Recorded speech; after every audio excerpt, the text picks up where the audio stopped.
Hello, social media friends. I'm Viridiana Marquez with DRB Media Communications Digital News, and Danny Barrera has the story. Beto O'Rourke, Democratic Gubernatorial Candidate for the state of Texas, made a campaign stop in Odessa at Ajuuas Mexican Food Restaurant for a meet and greet event with supporters. Beto O'Rourke addressed issues of education, the power grid, healthcare, and the new Texas Voting Act. We've got to make sure that every eligible voter in this state can cast a ballot, whether they're Republicans or Democrats or independents. We know too many people who have put their lives on the line or lost their lives in service to this country to defend this great democracy. So let's make sure that it actually works. And I think we can show that when everybody votes and everybody participates, then we get better outcomes. Better jobs coming here, better schools for our kids, more accountability for people in positions of public trust. So we've got to honor that. We've got to honor the rule of law, and we've got to make sure that when voters decide the outcome of an election, that we honor that. So I want to make sure that we're focused on that as Texans, that we protect the right to vote, and that we ensure that this democracy can persist.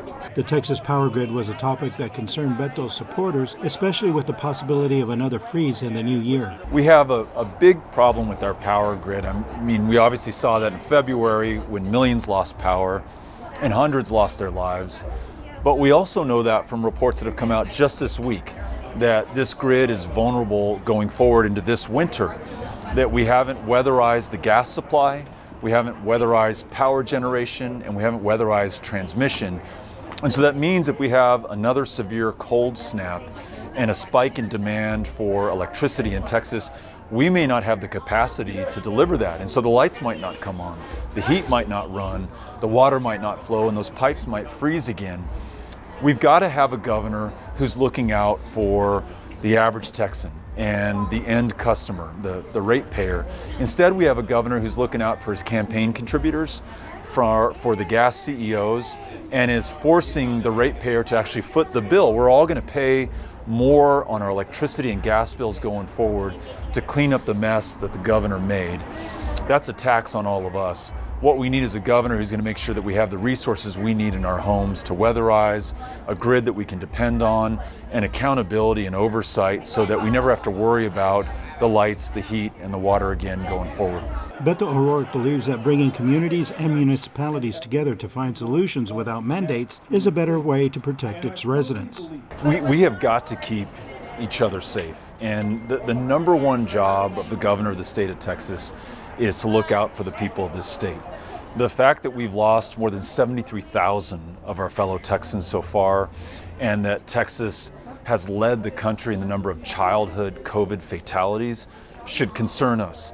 We've got to find a way to bring people together. And I don't know that you've got to do it through mandates, but you've got to be able to share the information that vaccines are the best protection against getting sick, being hospitalized, and dying from COVID, that masks in the classroom where you do have an outbreak can be helpful.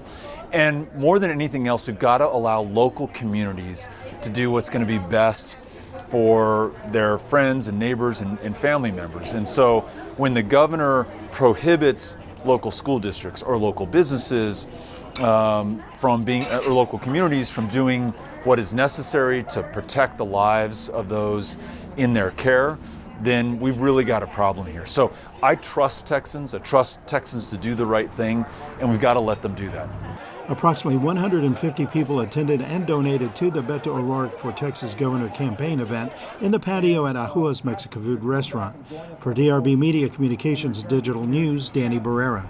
Thank you for following us on YouTube, Instagram, Facebook, and Twitter. Also at DannyVisionEntertainment.com and at DRB Media Communications Digital News.tv. For DRB Media Communications Digital News, Viridiana Marquez.